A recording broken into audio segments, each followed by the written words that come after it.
Back up. There's been my only point is this, and Joe, I'm certainly not throwing you into this batch, but there are some people on the left that act like Barack Obama is the first president who's had to suffer the slings and arrows of this sort of abuse. While I've been very critical of George W. Bush in books and articles and everything else, I think like you, I was sickened by how he was attacked. I thought Bill Clinton, we Republicans went over the top on him.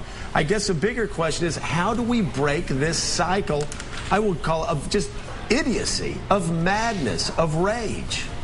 Well, I think that we have to look to ourselves. Okay, Joe. First, let me explain. I have never paid attention to politics until this year. Second, I am a free thinker, a libertarian at heart. Now, you asked how to put a stop to this crap. Well, you had a good start, and this time I'm giving you credit. Joe Klein tried to take this where the biased media always tries to go, and you debated him with facts. How to stop this is get rid of bias in the media, starting with Schuster, Olbermann, Schultz, and Maddow. Keep it honest. When these people are calling the American public teabaggers and making homosexual jokes of genuine concerns, or calling them astroturf, there's no place in the media for that. The focus of those aforementioned is to discredit and degrade, and only because they can't factually debate. Example, the Van Jones incident. Beck is a combination of Goofy and Daffy Duck, and we should put his anus on Pluto. That's kind of funny, but totally unnecessary. But why is it that Maddow and others go there? I'm not supporting Beck. However, he reported facts on Van Jones, yet you have people making fun.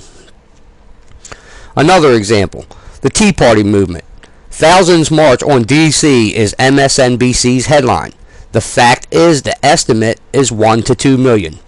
Other media ignores this completely. And in truth, I'm floored that MSNBC even mentioned it at all.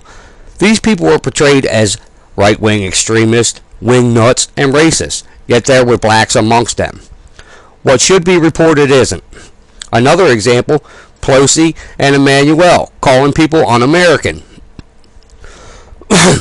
When this country was made great by dissent. Obama wanting children to tell on their parents, or folks to tell on their neighbors. The fact is, Joe, that is Hitler-esque. Check your history. While on Obama, he is a liar, or perhaps he does lie. He said, when I become president, I'm going to fix the economy my first week in the White House. I'm going to do this with shovel-ready jobs. Well, there's nothing more shovel-ready than the American roads. Our taxes pay for them, yet we have heard nothing but health care, health care, health care, health care. Stimulus was a Band-Aid, not a cast. In fact, many I know were so impressed with the extra $9 a week, they opted to give it back in favor of a lump check at tax time. The mainstream media is to blame for the crap, and each and every one of them should be handed a pen and paper, made to watch John F. Kennedy's speech, and made to write a 20,000-word essay on what Kennedy was talking about in relation to the press. That or surrender their job for folks that stand up for the First Amendment. My own interpretation of Mr. Kennedy's speech is simplified to this. A great leader will listen to those being led, not chastise or belittle them. What legislation should be passed is the media can't create any non-factual reports.